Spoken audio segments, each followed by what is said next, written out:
Dr. Jagan from Layers Hospital at our show. Hi, Dr. Jagan. Hi. So, you're oral and maxillofacial surgeon, right? Yes. So ఎన్నాళ్ళుగా మీరు లేయర్స్తో work చేస్తున్నారు? So actually నేను లేయర్స్తో work start చేసి almost 2 years అయిపోతుంది.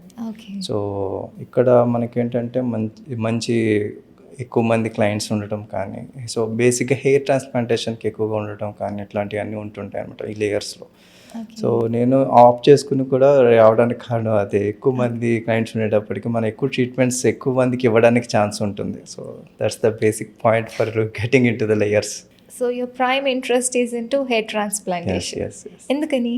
So anything మనకేంటంటే as a surgeon what I will feel is reconstruction is the most important part. So everything reconstruction and changing the life of the patient which you consider it as more important task అనమాట. So it's challenging too. So when I was in a PG2 I was more interested in reconstruction part. So నేను cleft కానీ ఇట్లాంటి వాటిలో ఫ్యాసినేటింగ్గా ఉండేదన్నమాట. So cleft and onco reconstruction కానీ. And after that hair ట్రాన్స్ప్లాంటేషన్కి వచ్చేసరికి every patient will be a different thing. So every పేషెంట్కి వాళ్ళకి సెపరేట్గా ట్రీట్మెంట్ అనేది ఉంటుంది, ఫార్ములేట్ చేయాల్సి వస్తుంది. సో అండ్ న్యాచురల్ రిజల్ట్స్ ఇవ్వటం అనేది ఇట్స్ నాట్ అంత ఈజీ కాదు, challenging part. That's the major part. అందుకనే నాకు దీని మీద ఫ్యాసినేషన్ కలిగి ఎక్కువగా హెయిర్ ట్రాన్స్ప్లాంటేషన్ ఎక్స్క్లూజివ్గా వర్క్ చేయడానికి కారణం మెయిన్ అది. సో అది ఛాలెంజింగ్ టాస్క్ అంటే ఈక్వల్ పార్టిసిపేషన్, అటు డాక్టర్ కానీ ఇటు పేషెంట్ కానీ ఇద్దరు కలిసి ఒక ప్రోటోకాల్కి స్టిక్ అయి ఉంటేనే రిజల్ట్స్ ఉంటాయి. డెఫినెట్లీ ఇన్ హెయిర్ ట్రాన్స్ప్లాంటేషన్లో there is a blend of 2 things. One, it is the medical expertise and another is the artistic work. So with these two blending we will give a beautiful results for the patients. Hair line నార్మల్గా న్యాచురల్గా ఉండటం కానీ, so ఇట్లాంటివి ఇవ్వటం అనేది జరుగుతుంది అన్నమాట. So bald కండిషన్స్లో లేదా ఎర్లీ హెయిర్ ఫాల్ కండిషన్స్లో లేదా మళ్ళీ చుట్టూ పెరగట్లేదు, వాల్యూమ్ బెటర్ అవ్వట్లేదు, అలాంటి కేసెస్లో హెయిర్ ట్రాన్స్ప్లాంట్ ఆప్షన్ అంటే ఇనీషియల్గా ఉండే ఆప్షన్స్ ఏవి వర్క్ అవ్వనప్పుడు ట్రాన్స్ప్లాంట్ వరకు వెళ్తారు. కానీ కొంతమందికి కన్సిడరింగ్ మేల్స్ మీసాలు పెరగడం కానీ గడ్డం పెరగడం కానీ ఆ ఇష్యూస్ ఉంటాయి. సో వాటికి కూడా ట్రాన్స్ప్లాంట్ చేస్తారా? మనకి బాడీలో అంటే సో కొంతమందికి ఏంటంటే మస్తాచి పెరగదు, బియర్డ్ అది ఉండదు, అనుకున్నంత మీదట రాదు. సో ఇట్లాంటివన్నీ రానప్పుడు ఏమవుతుందంటే డిజైర్డ్ లుక్ మైండ్లో ఉంటుంది, అది రాకపోయేసరికి డిప్రెషన్ వచ్చేస్తుంది. డెఫినెట్లీ. సో వాళ్ళు ఏంటంటే ఆన్లైన్లో సెర్చ్ చేస్తూ ఉంటారు అండ్ హీరోస్ పిక్స్ ఉంటాయి కొన్ని. సో కొంతమంది ఏంటంటే హీరోస్ పిక్ చూపించి నాకు ఇలా కావాలి అని ఎక్స్పెక్ట్ చేస్తుంటారు అండ్ ఇట్లన్నిట్లు ఉంటుంది. సో బట్ వాటికి ఏంటంటే మన హెయిర్ ట్రాన్స్ప్లాంటేషన్ అనేది పాసిబుల్ ఉంది విత్ బియర్డ్కి కానీ మస్తాచికి కానీ మనం చేయొచ్చు. సో వాటికి రిజల్ట్స్ కూడా బాగుంటాయి. అండ్ కొంతమందికి ఏంటంటే మనకి స్కారింగ్ ఒకటి ఉంటుంది, అంటే బర్న్స్ కానీ స్కారింగ్ కానీ, సో క్లెఫ్ట్ పేషెంట్స్ కానీ, సో ఆంకో రికన్స్ట్రక్షన్కి ఆల్రెడీ చెప్పాను కదా, ఆంకో రికన్స్ట్రక్షన్లో కానీ ఏమవుతుందంటే మనకి ఈ ఫేస్లో ఎక్కడైతే పార్ట్స్ లేవో అక్కడ కొత్తగా స్కిన్ వచ్చినప్పుడు ఏంటంటే మనకి హెయిర్ రాదు. సో అన్ని పార్ట్స్లో కూడా మనం హెయిర్ ట్రాన్స్ప్లాంటేషన్ చేయొచ్చు. దాన్ని బియర్డ్ ట్రాన్స్ప్లాంటేషన్, మస్తాజ్ ట్రాన్స్ప్లాంటేషన్ ఉంటుంది. బట్ అది చేంజ్ అవుతుంది. హెయిర్కి బియర్డ్కి మస్తాజ్కి వచ్చేటప్పటికి చాలా డిఫరెన్స్ ఉంటుంది. సో ఎక్కువ కేర్ కూడా తీసుకుంటూ ఉండాలి. సో బియర్డ్ మస్తాజ్ అనేది నార్మల్గా అయిపోదు హెయిర్ లాగా, ఎందుకంటే hair texture moustache and beard texture వేరు ఉంటాయి. am I right? Yes, that's the thing. And ఇంకొకటి ఏంటంటే angulations everything will be different. So మన హెయిర్ యాంగులేషన్ ఒకలా ఉంటుంది మన స్కాల్ప్లో, అండ్ ఇక్కడ బియర్డ్కి మస్తాజ్కి వచ్చేసరికి యాంగులేషన్ మారుతుంది. So any change, minute change కనబడినా దానికి ఏమంటే మంకీ ఫేస్ ఎక్స్పీరియన్స్ అంటాం. కాబుల్ స్టోనింగ్ రావటం కానీ, సో పెర్పెండిక్యులర్గా రావటం కానీ ఇట్లాంటివన్నీ ఉంటాయి. సో అందుకనే అది బియర్డ్కి వచ్చేటప్పుడు చాలా కేర్ఫుల్గా తీసుకోవాలి అండ్ యాంగులేషన్ పర్ఫెక్ట్గా ఉండాలి. సో ఇప్పుడు ఈ బియర్డ్ అండ్ ముస్తాజ్ ట్రాన్స్ప్లాంట్స్కి కూడా సేమ్ హెయిర్ ట్రాన్స్ప్లాంట్ లాగే ప్రొసీజర్ ఉంటుందా, లేకపోతే ఇందులో ఏమైనా చేంజెస్ ఉంటాయా? సో మనకి ఏంటంటే సేమ్ హెయిర్ ట్రాన్స్ప్లాంటేషన్ లాగే ప్రొసీజర్ ఉంటుంది. బట్ మనకి ఈ బియర్డ్కి వాటికి ఏంటంటే ఈ హెయిర్ చూసుకుని ఉంటే, సో ఒక్కొక్క ఏరియాలో ఒక్కొక్కలా ఉంటుంది హెయిర్ అనేది. సో ఈ ఇనిషియల్గా మనం పైన చూసుకుని ఉంటే పైన కొంచెం థిన్గా ఉంటుంది హెయిర్ అనేది. సో మిడిల్ చూసేటప్పుడు థిక్గా ఉంటుంది. సో మళ్ళీ కిందకి వెళ్ళేటప్పటికి థిన్గా ఉంటుంది. సో ఆ ప్యాటర్న్ ఫాలో అవుతూ మన హెయిర్ను కూడా అలాంటి టైప్ ఆఫ్ హెయిర్ని మాత్రం తీసుకోగలుగుతాం. ఓకే. సో డోనర్ నుంచి కూడా సో అలా తీసుకుని మనం అడ్జస్ట్ చేసుకుంటే సో న్యాచురల్ లుకింగ్ బియర్డ్ కానీ మస్తాచ్ కానీ కూడా ఇవ్వచ్చు. సో హెయిర్ లాస్ అవ్వడం లేదా I mean like deficiency factors వల్ల కానీ, హెల్త్ ఇష్యూస్ వల్ల కానీ, లేకపోతే కీమోథెరపీ పైన ఉన్న వాళ్ళకి కానీ, లేదా హెరిడిటరీ ఫ్యాక్టర్ బాల్నెస్ బట్టతల వల్ల అవన్నీ ఒక సైడ్కి పెట్టుకుంటే, ఇంకో విషయం ఏంటంటే పెయిన్ కొరుకుడని వింటాం. Yeah so what exactly it is? It's a kind of alopecia. ఈ అలోపేషియా ఎరోటా అంటాం దాన్ని. సో ఈ అలోపేషియా ఎరోటా ఏంటంటే ఆ ఏరియాలో హెయిర్ అనేది ఫాలికల్స్ లాస్ అయిపోతుంది, ఓకే. మొత్తం ఊడిపోతాయి అనమాట. సో అలా ఊడిపోవటం వలన ఏమవుతుందంటే అక్కడ మనకి ఈ ట్రాన్స్ప్లాంటేషన్ పెట్టడానికి కూడా అవ్వదు. అది ఆటోఇమ్యూన్ కాబట్టి సో దానికి సెపరేట్ ట్రీట్మెంట్ అనేది ఉంటుంది. సో సెపరేట్ ట్రీట్మెంట్ చేయించుకుంటే సో ఆటోఇమ్యూన్ తగ్గి మళ్ళీ నార్మల్గా అక్కడి నుంచి హెయిర్ వచ్చే ఛాన్సెస్ ఉంటుంటాయి. సో ఈ కండిషన్ చాలా మందికి బియర్డ్లో కూడా ఉంటుంది కదండి. అవును, బియర్డ్లో కూడా ప్యాచీ బియర్డ్ అంటాం. సో బియర్డ్లో వస్తుంది, మస్టచ్లో వస్తుంది, ఐబ్రోస్ మీద వస్తుంటాయి. ఐబ్రోస్ కూడా వస్తుంటాయి. సో వీళ్ళకి కూడా ఒకవేళ రెగ్యులర్ ట్రీట్మెంట్తో రిజల్ట్స్ లేకపోతే హెయిర్ ట్రాన్స్ప్లాంట్ చేయొచ్చు అంటారా? సో ఈ ఏలోపేషియా ఏరోటా కేసెస్లో అది ఆటోఇమ్యూన్ డిజార్డర్ కాబట్టి మనం అక్కడ ఏంటంటే హెయిర్ ట్రాన్స్ప్లాంట్ చేసినా కూడా సక్సెస్ ఉండదు. సో సక్సెస్ లేకుండా అది ఊడిపోతుంది అనమాట. సో దట్స్ అది ఈ ఫస్ట్ మన ఈ ఆటోఇమ్యూన్ డిజార్డర్ని సరి చేయాలి. సో ఆ ట్రీట్మెంట్ సెపరేట్ ఉంటుంది. సో అది సెట్ అయిన తర్వాత మాత్రమే మనం ఒకవేళ హెయిర్ ట్రాన్స్ప్లాంట్ అది ఆగితే అప్పుడు హెయిర్ ట్రాన్స్ప్లాంటేషన్ చేయొచ్చు. బట్ అక్కడ ఏంటంటే పిఆర్పీస్ కానీ జిఎఫ్సిస్ కానీ ఇస్తుంటాం. సో బెటర్ డెవలప్మెంట్ అవ్వాలన్నమాట, దానికి మళ్ళీ తిరిగి రావాలి హెయిర్ అనేది. సో వచ్చిన తర్వాత మాత్రమే మనం హెయిర్ ట్రాన్స్ప్లాంటేషన్ చేయొచ్చు. ఇఫ్ నాట్ మనం చేసిన వేస్ట్. సో సక్సెస్ రేట్ ఎంత ఉండొచ్చు అంటారు? సో సక్సెస్ రేట్ డిపెండ్స్ అండి, బికాజ్ ఆటోఇమ్యూన్ డిజార్డర్ కాబట్టి మనం చెప్పలేం సక్సెస్ రేట్. ఎవ్రీ ఇండివిజువల్ బట్టి మారిపోతుంటుంది. సో ఒక్కొక్క ఇండివిజువల్లో ఒకలా రియాక్షన్ ఉంటుంది. సో కొంతమందికి ఏంటంటే ఒక ఓవర్ ఏ పాస్ట్ ట్రీట్మెంట్ మనం 6 monthsలో చేంజెస్ కనిపిస్తాయి. సో కొంతమందికి 1.5 year పట్టచ్చు. సో విషయంలో మన సక్సెస్ రేట్ అనేది చెప్పలేం. అంటే ఈ మధ్య చాలా హెర్బల్ ప్రోడక్ట్స్ ట్రెండింగ్లో ఉన్నాయి. సో అలాంటి అలోపేషియా కేసెస్లో మా ప్రోడక్ట్ వాడండి, ఇది వాడితే హెయిర్ మళ్ళీ వస్తుంది అది ఇదని. So what are your views on it? నిజంగానే వస్తుంది అంటారా? సో వస్తుందా లేదా పక్కన పెడితే క్లినికల్ ట్రయల్స్ లేవండి, వీటికి కూడా క్లినికల్ ట్రయల్స్ లేవు. సో దేవర్ చెప్తున్నారు అంతే దానికి వస్తున్నాయని. సో మేబీ వస్తే వెళ్ళండి కూడా మంచిదే కదా. అంటే పేర్లు చెప్పకూడదు. ఈ ఆయిల్ వాడితే ఇంత పెద్ద జడ వస్తుంది, ఆయిల్ వాడితే ఇంత థిక్ బియర్డ్ ముస్టాచ్ వస్తుంది, చాలా యాడ్స్ చూస్తూనే ఉన్నాం. యాడ్స్ చూస్తున్నాం, బట్ అదే సేమ్ విధంగా దాంతో ఏం రాదు అనే యాడ్స్ కూడా కనిపిస్తున్నాయి మనకి. అండ్ ఇంకొకటి ఏంటంటే కొంతమంది బాల్నెస్ తగ్గించిన 200కి ఏదో పెట్టి ఏదో ఆయిల్ పూసారంట మొత్తం అందరికి.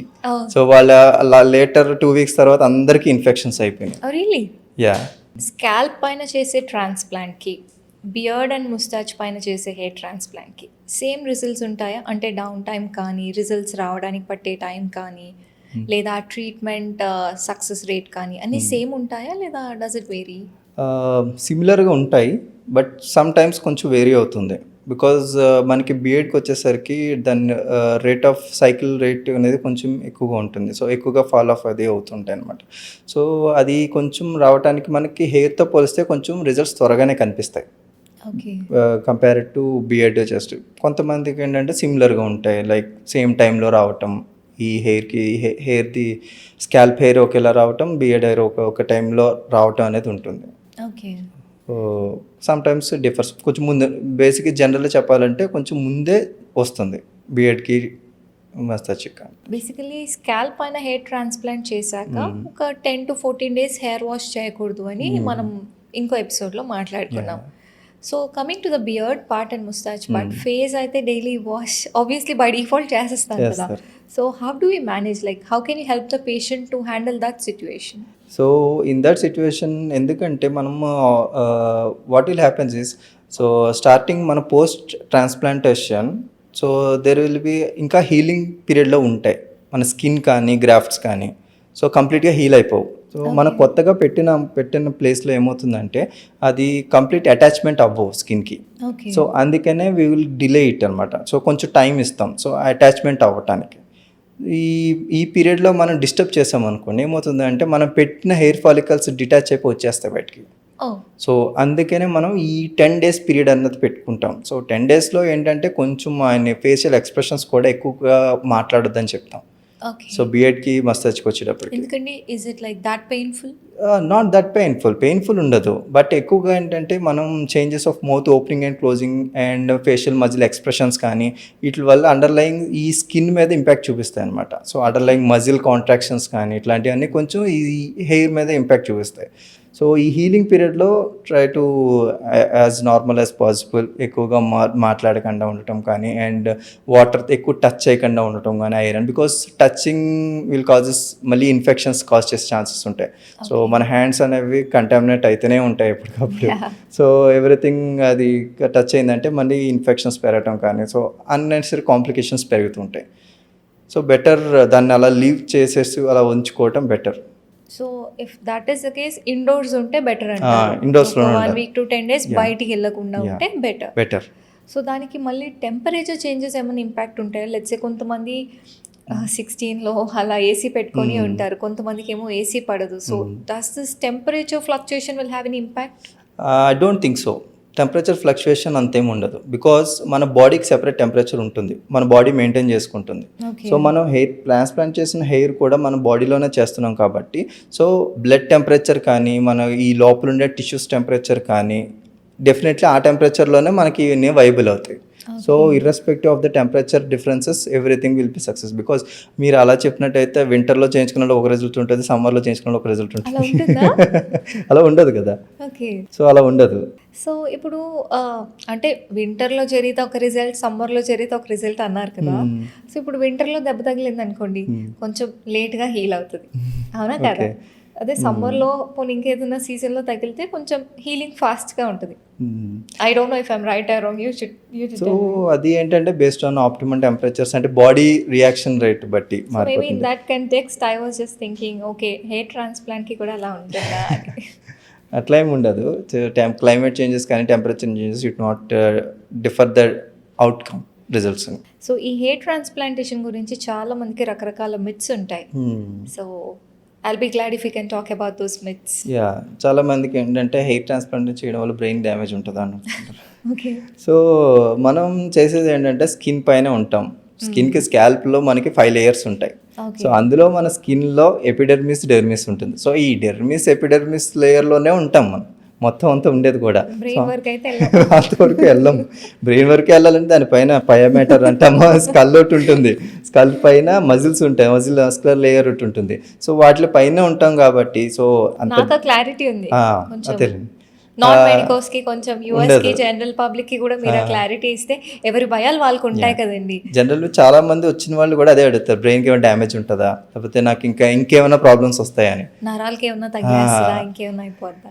సో ఏంటంటే మనకి నరాలు ఇప్పుడు నర్వ్ డ్యామేజ్ కానీ సో బ్లడ్ వెజల్స్ కానీ చాలా బ్లడ్ సప్లై కూడా స్కాల్ప్కి థిక్గా ఉంటుంది, బాగా ఎక్కువగా ఉంటాయి, బోల్డ్ సప్లై ఉంటుంది. బహుశా అందుకేనేమో హెయిర్ ట్రాన్స్ప్లాంటేషన్ అయిన వెంటనే స్కాల్ప్ అంతా కొంచెం స్వెల్లింగ్ ఉండి రెడ్గా ఉండేసరికి జనాలు చూసి భయపడతారు. సో అది ఎన్ని రోజుల్లో సెటిల్ అవుతుంది టు నార్మల్ స్టేట్?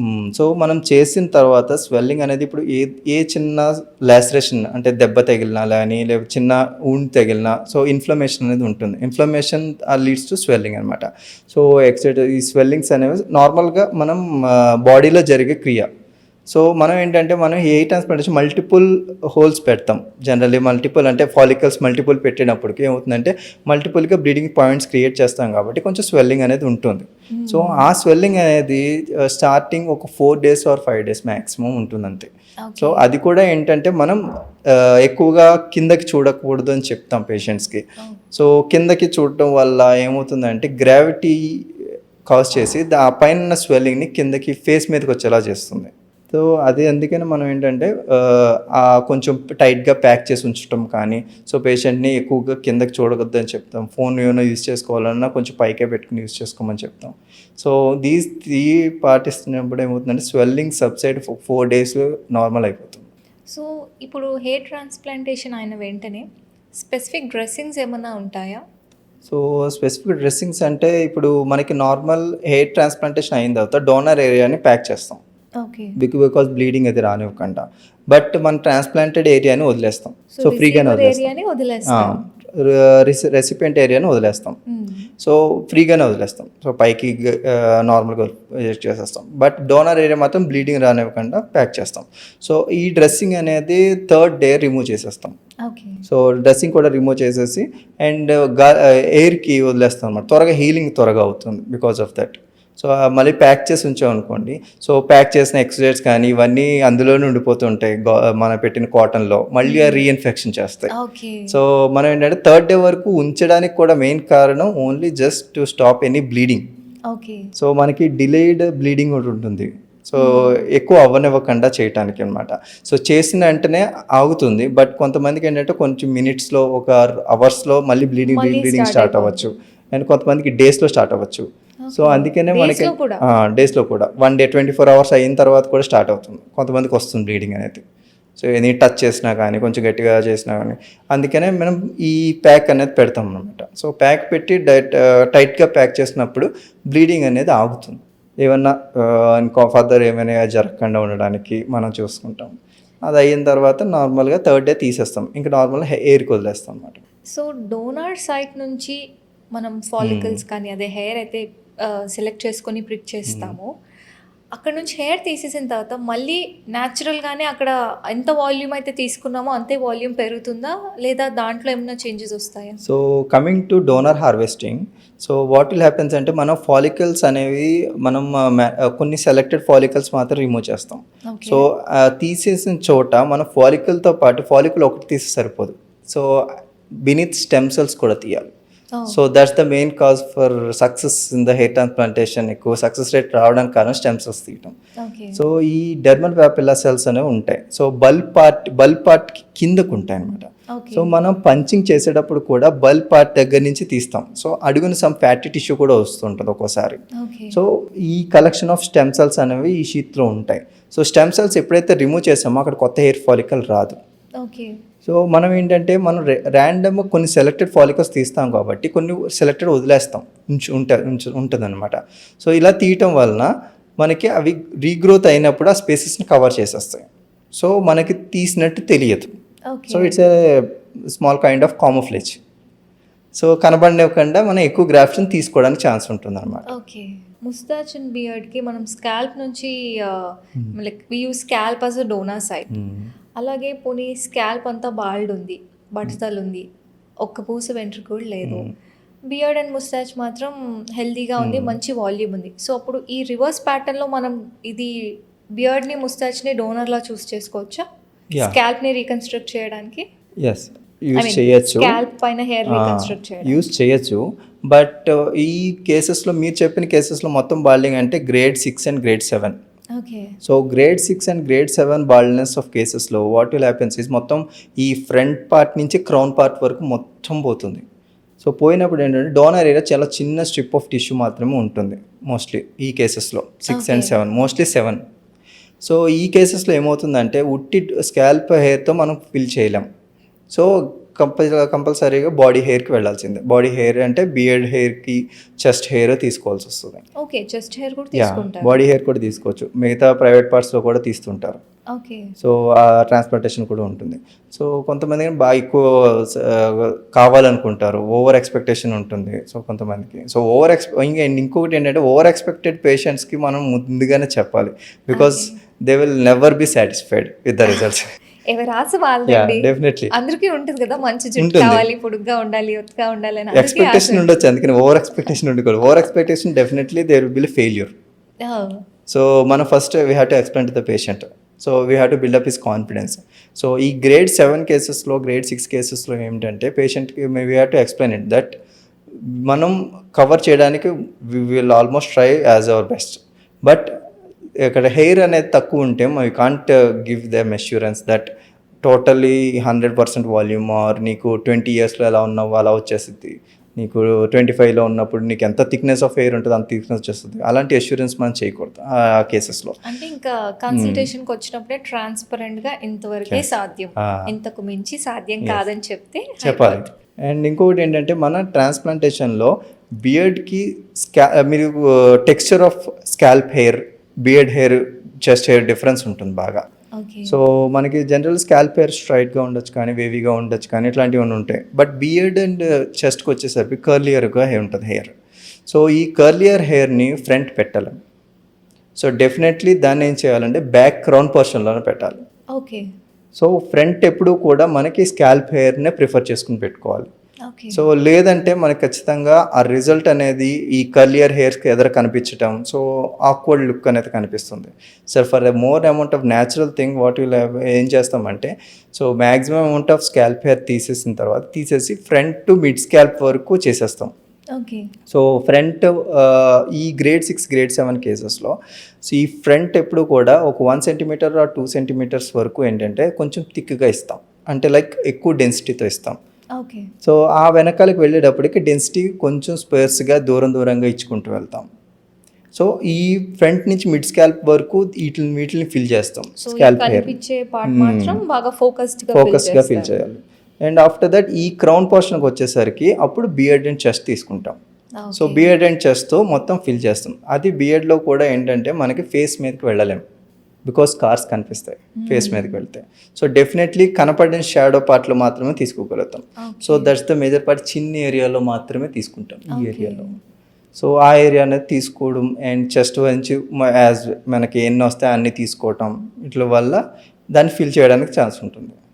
సో ఇప్పుడు అబ్బాయిల కంటే చిన్న చిన్న హెయిర్ కాబట్టి ఆ ట్రాన్స్ప్లాంట్ అనేది to some extent it is more or less okay convenient thing ఉంది. ఇప్పుడు అమ్మాయిలకి లాంగ్ హెయిర్ కదండి, అప్పుడు కూడా ట్రాన్స్ప్లాంట్ చేసేటప్పుడు ఆ కంప్లీట్ లెంతీ హెయిర్ని ట్రాన్స్ప్లాంట్ చేస్తారా, లేదా do you cut or trim or you completely tarnish the scalp?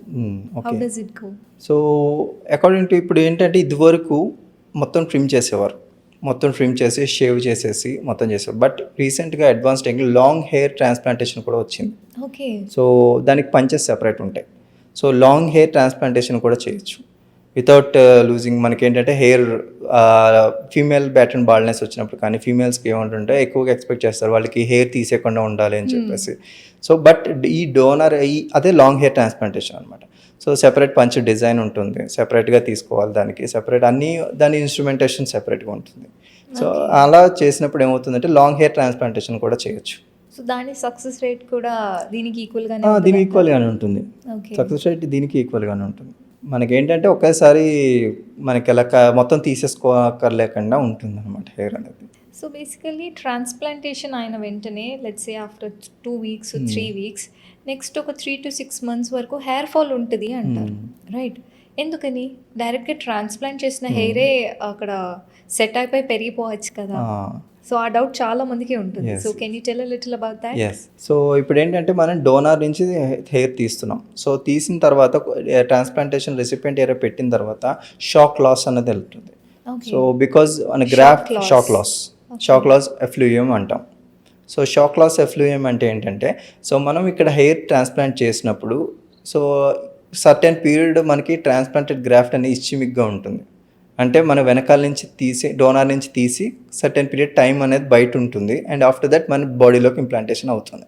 So some sort of షాక్కి వెళ్తుంది గ్రాఫ్ట్ అనేది. సో మనం పెట్టినప్పుడు వాట్ విల్ హ్యాపెన్స్ ఇస్ అందులో ఉన్న రిక్వైర్మెంట్స్ అండ్ న్యూట్రియంట్స్ కానీ అవన్నీ సప్లై చేసుకున్న వల్ల ఫస్ట్ 10 days గ్రో అవుతాయి. సో ఫస్ట్ 10 days గ్రో అయిన తర్వాత వాట్ విల్ హ్యాపెన్ దానికి న్యూట్రిషన్ సప్లై ఆగిపోతుంది. సో దానికి మనం ట్రాన్స్ప్లాంట్ చేసిన టిష్యూలో న్యూట్రిషన్ సప్లై ఉండదు. సో అది ఖచ్చితంగా మనం ట్రాన్స్ప్లాంట్ చేసిన ఏరియా నుంచి న్యూట్రిషన్ సప్లై అనేది తీసుకోవాలి. సో తీసుకోవడానికి ఏం చేస్తుందంటే అది ఆ చుట్టుపక్కల ఉన్న బ్లడ్ వెజల్ నుంచి బ్లడ్ని డ్రా చేసుకోవాలి. సో ఆప్టిమల్ డ్రా చేసుకునేటప్పుడు ఏంటంటే తక్కువగానే ఉంటుంది. సో తక్కువగా ఉండేటప్పుడు దానికి సెపరేట్ బ్లడ్ వెజల్ కానీ ఇవన్నీ రావడానికి కొంచెం టైం పడుతుంది రీజనరేట్ అవ్వడానికి. సో ఈ టైంలో ఏం చేస్తుందంటే దానికి అది తక్కువ దాంట్లో స్టెమ్ సెల్స్ని వైబుల్ చేసుకోవడానికి చూసుకుంటుంది అనమాట.